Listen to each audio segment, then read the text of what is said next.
D'abord, la radio Mouiro, fréquence 88.9. À notre arrivée vers 11h, la chaîne n'émettait pas faute d'énergie électrique. Ils attendent 12 heures, les temps que les panneaux solaires fournissent l'énergie nécessaire aux batteries.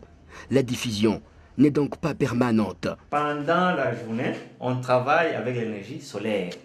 Mais toujours est-il vrai que le convertisseur ici a une grande capacité, ce qui fait qu'on ne sait pas aller au-delà de 3 heures. Et surtout si le climat est maussade, donc le ciel est quand il est nuageux, on travaille moins de 3 heures. Et même au début là, c'était avec le groupe seulement, les générateurs. On travaille avec le groupe de 7h à 9h, de 12h à 15h, de 17h à 22h. Mais faute d'énergie, on a une tranche par jour, on travaille maintenant seulement 12h à 15h, de 19h à 22h. Des 3 groupes électrogènes, 2 sont en panne. Le seul n'est allumé que le soir. Le soir, nous travaillons avec un générateur à essence. Et là, nous sommes connectés avec les stabilisateurs ici, nous connectons. On commence à travailler. Là, on travaille un peu sûrement. Si le moteur est en bon état, on travaille de 19h à 22h et on ferme. La radio, c'est pratiquement un local exigu, sans administration à proprement parler, où sont placés pêle-mêle micro, mixeur, machine portable et un émetteur de puissance moyenne. C'est lui qui nous reçoit, c'est la plaque tournante.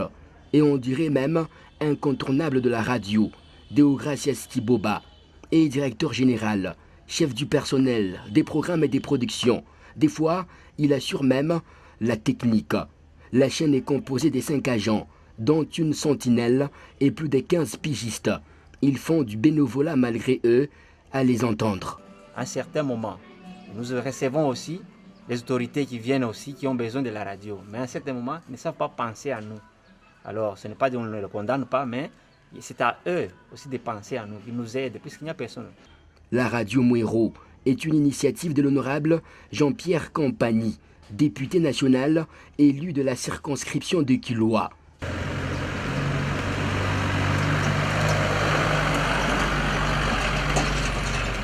De là, direction radio communautaire des Kilwa. Situation similaire. Silence radio, pas de courant électrique. Ici, c'est le directeur de programme qui nous reçoit, Gaston Kitoupa. Nous émettons avec le moyen de bord, notamment avec un groupe électrogène, environ de 4 kVA. Comprenez ce qui ne nous facilite pas la tâche de mettre le plus longtemps possible. Quelles sont les heures de diffusion dans ces cas? Nous émettons chaque soir à partir de 17h30 jusqu'à 22h. Le directeur général de la radio-télévision Héritage, le professeur Narcisse Kalinga, a visité ses chaînes sœurs dans le but de tisser de partenariats de collaboration. Le déficit informationnel constaté ne les décourage pas du tout. Et justement, concernant cet angle-là, nous sommes déplacés pour voir des possibilités de collaboration avec des radios, et ceci dans le cadre de la politique d'extension de Héritage Radio-Télévision dictée par le promoteur. Vous avez vu que nous sommes à Kamina, mais la politique c'est de, comme nous sommes installés à Lubumbashi, de voir dans quelle mesure nous pouvons arroser toute la province du Haut-Katanga.